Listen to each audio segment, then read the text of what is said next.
What's up, YouTube? It's your girl Nate, and I'm back at it again with another video. You see that title, you see that thumbnail, so you know what I'm talking about today. This is a college tips. This is college tips. I did a video, last month. No, it wasn't last month. It was in May, I think. Like a similar video to this one, but I didn't get every detail. You feel me? I didn't. And it's really about that time for school to start back up again. You know, I'm going into my 3rd year in college. You know, I'm a junior. Congratulations to me. It's been a long road to get here, but it's worth it. It's gonna be worth it at the end. But basically, I want to just get more into depth of where I left off in the last video that I made. This is really specifically for college freshmen. Now, if you are a high school senior, you know you still can watch this video and be beneficial for you for next year when you come to college. But it's really for college freshmen. So like the college freshmen that are like that are about to start school next month. Now I do not know how all colleges and universities work. I really just know mine. You know, I've only been to one school. So I really only know how my school works. You know, your school may be very different from mine. But I know somewhere in where I'm gonna say it can correlate to you. So, you know, I went to my 3rd year, so I have some experience being on a college campus. I've lived on campus my freshman and sophomore year, and I'm going to live on campus my junior year as well. So most colleges require freshmen to. Sorry, I saw a bird. Require freshmen to live on campus your first year. So. Now, I need y'all to know, freshmen, first of all, everybody's different. Everybody comes from a different background. If you stay in a dorm that has community bathrooms, community showers, I need y'all to be aware because everybody's not clean.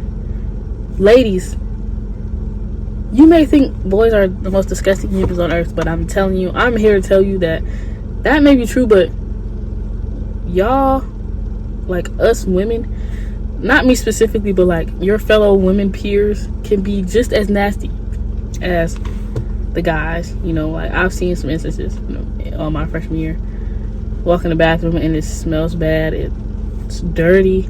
Now for the showers, showering is so important to me that I love to stay clean. Like I'm not a germaphobe or anything, but like I have to be clean.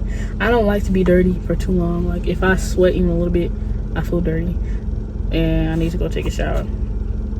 I mean, that might be OCD, but we're not going to get into that. Anyway, yeah, so if you have community showers your freshman year, hopefully you won't have it anywhere past your freshman year. I know I didn't. But y'all, I need y'all to, especially since COVID, I need y'all to have some Lysol and I need y'all to have some disinfectant wipes, because yes, janitors do clean the bathrooms every day, maybe every other day, but sometimes right after they leave, the bathroom is back dirty because someone on your floor is just nasty. You know, like some people don't flush the toilet, they have their like hairs all over the bathroom floor, tissue all over the place. Like some girls are just nasty. Now guys, I don't know how y'all live because you know, like I've never been into a guy's community shower or bathroom, but I know speak for women, like it can get dirty in there. So when you're in the shower, I need y'all really to pay attention to what I'm about to say.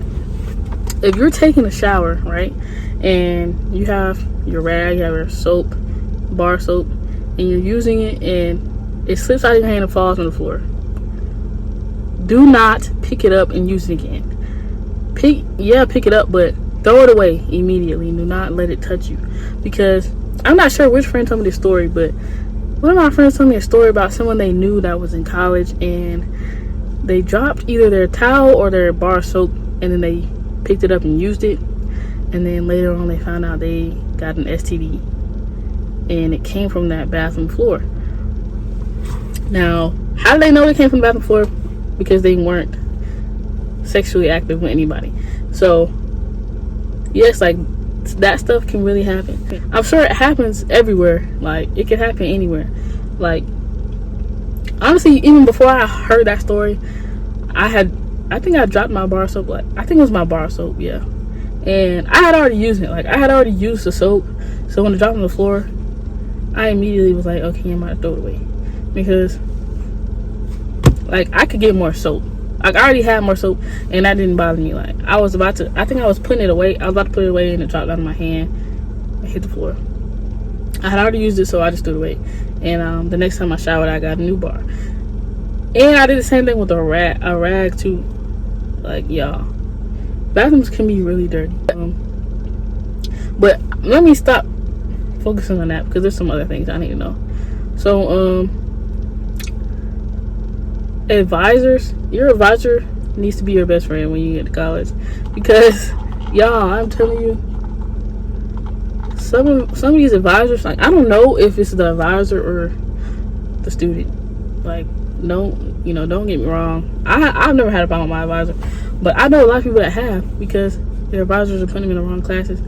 And honestly though, yeah, your advisor can put you in the wrong class, but it's really up to you to kind of like fix that though. Like, you should know like what classes you're supposed to take and what classes you're not supposed to take.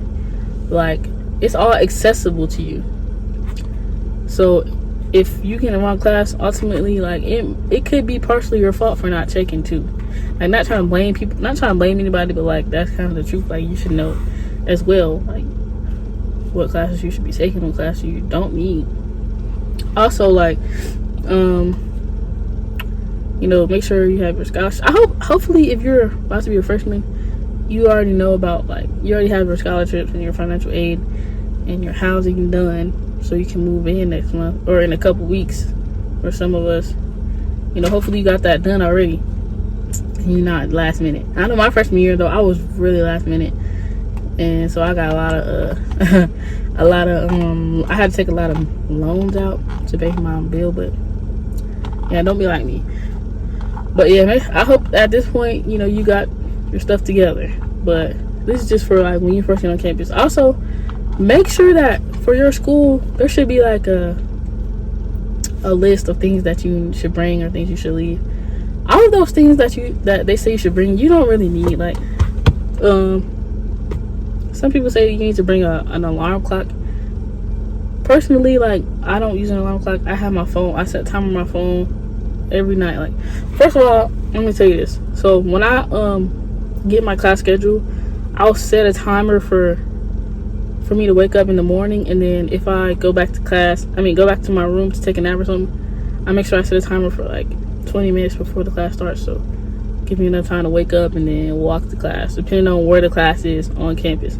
If you know your dorm is far away from campus, make sure that you give yourself enough time to get ready and to walk to class, because some of these professors, they're really strict.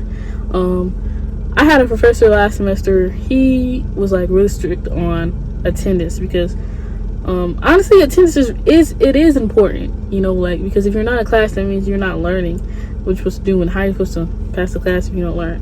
So the class that this guy taught, we met Monday, Wednesday, Friday. So that's 3 times a week, and his attendance policy was that once you miss 3 days of class, you could not get any higher than a B in the class, because honestly, missing 3 days of class was like missing a whole week of class, and that's a lot. So once you miss 3 days of class, you couldn't get higher than a B. And then on your 4th miss, he was going to email your advisor and recommend that you be taken out of the class because you missed so much class. Now that might seem kind of like strict, but at the same time, it's like, it's really for your own good. Like, if you want to succeed in college, like, you got to come to class and pay attention, because I mean, if you're not in class, why are you paying? Like, why are you paying for a class that you're not going to go to? You feel me? Like, that doesn't really make sense. So make sure you go to class. You got to go to class, because if you don't go to class, you're not learning. Not learning, you're not passing. You feel me? And ultimately, you have to make at least a C or better to pass, to like move on for your major. Now, speaking of majors, it's okay to not know what you want to major in for, like, maybe the first year. Honestly, past your freshman year, if you don't know what you want to major in, like, you kind of like buckle down on it. Like, my freshman year, I was actually a nursing major, but I switched it to biology because I was like, nursing is not really what I want to do. And honestly, as a biology major, there's like such a wide variety of jobs that I can get once I graduate. Like, I don't even have to go to medical school in order to get a job. Like, I could just get a job right out of college, which I'm not really sure exactly what I want to do yet, but I know I have that option. Like, if I decide I don't want to go to medical school, I can still get a good job being a biology major. Oh, also minoring, you can get a minor. My minor is sociology. I'm not really sure why I got my minor. Honestly, I'm not even gonna lie, I'm not sure, but I ended up taking a couple sociology classes and I liked it. So my advisor asked me if I wanted to minor in it, and I said yeah. So picking up a minor is actually pretty cool. It's not like, I wouldn't necessarily say that it's more work. I feel like it kind of just balances out. Like, you know, the first 2 years of your college, most of your classes are like your prerequisites. Like, you have to take a math class or speech class, writing classes and stuff like that. That's most of what your term is going to be, like the first year or two of your college career. And then like the second, like now I'm going to my junior year, like I'm really into my major. Like, I've already completed all my prerequisites, so like all my classes are science now and labs. And then since I have a minor in sociology, I'll be taking those classes as well. And when you have a minor, you only have to take 18 hours.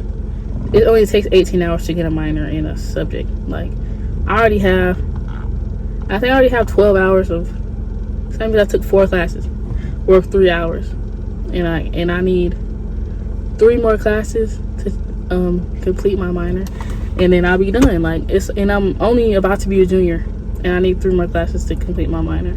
So like, it's really, I don't want to say it's easy, but it's not that complicated if you just, you know, go to class and do your work. Ultimately, like, that's the ultimate thing, you know. And there's always time to have fun. Like, don't come to college just to have fun. There's plenty of time to have fun, and like on the weekends, or like once you're done with your work. But I go to an HBCU, and I feel like there's really a stigma that HBCUs are party schools. Now, don't get me wrong, all schools really have their share of parties. Like, you can go to any school and go to a party, but like, I know, like, I don't go to parties or out anywhere unless my work is done, because who wants to come home from a party and then you gotta do work? Like, nobody. Especially when most of your assignments be due on like Sunday nights at 11:59. Nobody want to come home and have to do work, you feel me, from a party after you got lit. Come to your room and do work. Nah, we don't do that around here. Your schoolwork comes first before that party, you feel me? That's how you will succeed. Honestly, if you pay attention to everything that I said, that's how you will succeed in college. Like, I know I ain't done yet, but honestly, I haven't got this far with following those rules and guidelines, and I'm doing good. Like, my GPA is a 3.0. It was a 3.3. I'm not gonna lie, my GPA used to be a 3.3 before the last semester, and then it went down. Like, that this last semester I just passed, it messed me up a lot. Like, when COVID happened, it kind of just like threw me off a lot, but I'm coming back stronger and harder than ever for this coming year, because I need that GPA up. By the time I graduate, y'all, I'm trying to have a 4.0 by the time I graduate, to be honest. That's it for this video, y'all. Please like, comment, and subscribe, and follow me on my social media at TheyWantNaye, TheyWantNaye. That's Twitter and Instagram, and I will see you guys in the next video. Peace.